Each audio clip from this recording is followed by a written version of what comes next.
आज सम्राट चौधरी को जो बिहार का मुख्यमंत्री बनाया गया है, ये सीधे सीधे लोकतंत्र का चीरहरण किया गया है।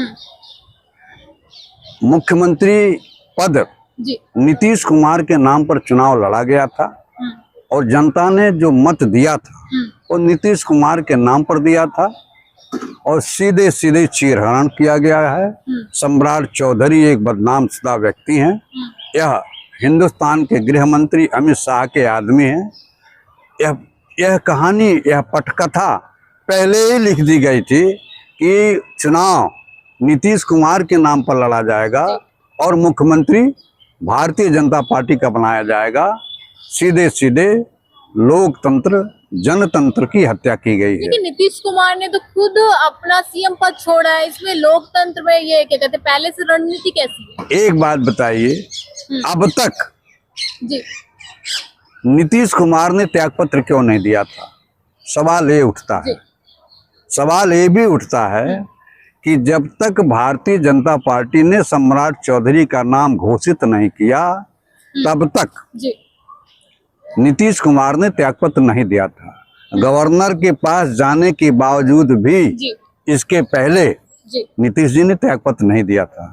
यह जानबूझकर के इस तरह का एक किस्सा और कहानी बनाई गई।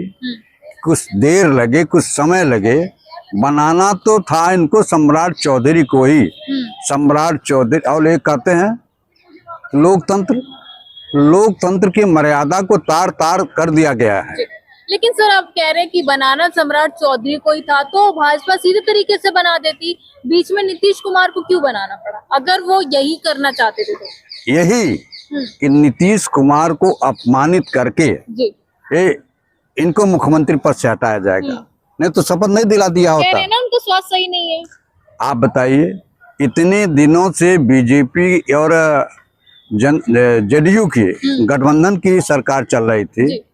चुनाव के दौरान या किसी महिला के गले में माला तक पहना देते थे, लेकिन वोट लेना था नीतीश कुमार के नाम पर, इसलिए नीतीश कुमार के नाम को जिंदा रखा गया।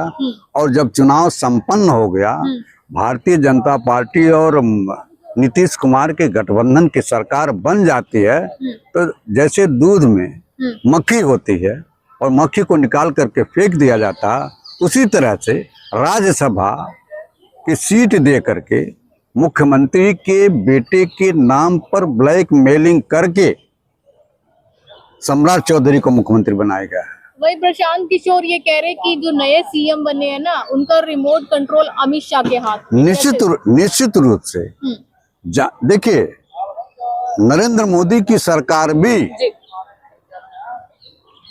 तड़ी पार जो हिंदुस्तान का गृह मंत्री है अमित शाह के इशारे पर नरेंद्र मोदी भी चलते हैं और सम्राट चौधरी भी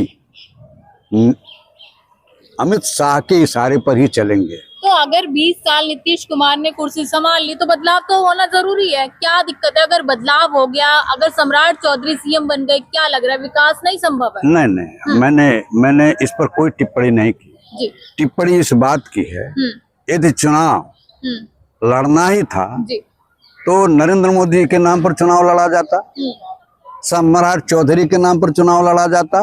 यह तो सीधे सीधे जो नीट की लड़की